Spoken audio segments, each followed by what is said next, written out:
ভুল হয়েছে, ভুল তো হতেই পারে। তার জন্য বারবার সরি চাওয়া হচ্ছে। ওনাদের সমস্ত দাবি-দাওয়া মেনে নেওয়া হচ্ছে। আমার সন্তান আছে এবং এই বয়সেই আমার সন্তান আছে। সো আমি চাচ্ছি সন্তানরা মাথা ঠান্ডা করবে এবং অভিভাবকরা অবশ্যই ওনাদের বোঝাবেন।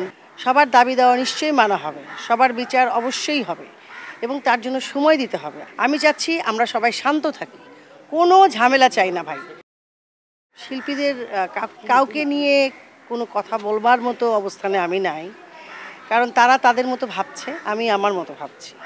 আমি চাই যে সব কিছু শান্ত হোক, সুন্দর হোক, সবার দাবি দেওয়া নিশ্চয়ই মানা হবে, সবার বিচার অবশ্যই হবে এবং তার জন্য সময় দিতে হবে। আমরা যদি সবাই মিলে রাস্তায় নেমে একটা সহিংসতা শুরু করি, এটা তো কারোর জন্যই মঙ্গল না। আপনি ভাবেন যারা প্রান্তিক মানুষ আছেন বা যারা কৃষক শ্রমিক ভাই বোনেরা আছেন, যাদের প্রতিদিনের খাবার জোগাড় করতে রাস্তায় নামতে হয়, তাদের কথাটা ভাবেন।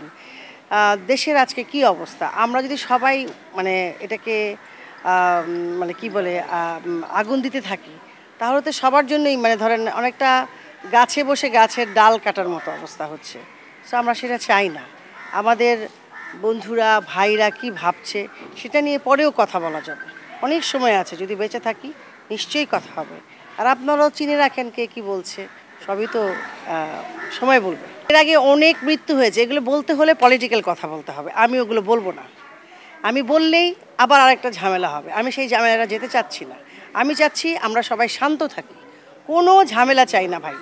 আমাদের সন্তানরা তাদের ঘরে ফিরে যাবে, স্কুলে যাবে, কলেজে যাবে, ইউনিভার্সিটিতে যাবে, তাদের স্বাভাবিক জীবনযাত্রা শুরু হোক। হ্যাঁ, কোটার বিরুদ্ধে কিন্তু আমরা না, সরকারও না, রাষ্ট্রও না এবং প্রধানমন্ত্রী তো নাই। ভুল হয়েছে, ভুল তো হতেই পারে। তার জন্য বারবার সরি চাওয়া হচ্ছে, ওনাদের সমস্ত দাবি-দাওয়া মেনে নেওয়া হচ্ছে। আর যেই দাবিগুলো হচ্ছে যে যারা তাদের হত্যা হয়েছে তাদের বিচার হবে, এবং সেটা তো বিচার তো সময়ের ব্যাপার। এবং মাননীয় প্রধানমন্ত্রী কিন্তু জাতিসংঘকে আহ্বান করেছেন যে আপনারা আসেন এবং অন্যান্য দেশও যদি চায় তারাও যেন আসেন এবং প্রকৃত যে দোষী তাদেরকে যেন খুঁজে বের করা হয়। সো আমি যেহেতু একটি মা, আমার সন্তান আছে এবং এই বয়সেই আমার সন্তান আছে।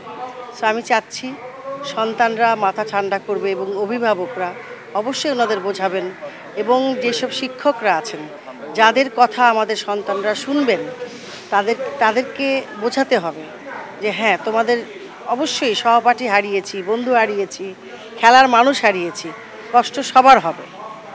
সো আমরা যারা সচেতন মানুষ, আমার একটা অনুরোধ, মা হিসেবে অনুরোধ, সাধারণ মানুষ হিসেবে অনুরোধ এবং একজন ছোট শিল্পী হিসেবে অনুরোধ, আপনারা প্লিজ গুজবে কান দেবেন না, আগুনে ঘি ঢালবেন না এবং আপনারা নিজেরা বিবেচনা করবেন। এবং অভিভাবকদের অনুরোধ, ওনারা যেন ওনাদের সন্তানদেরকে নিয়ে একটু বসেন, একটু বোঝান।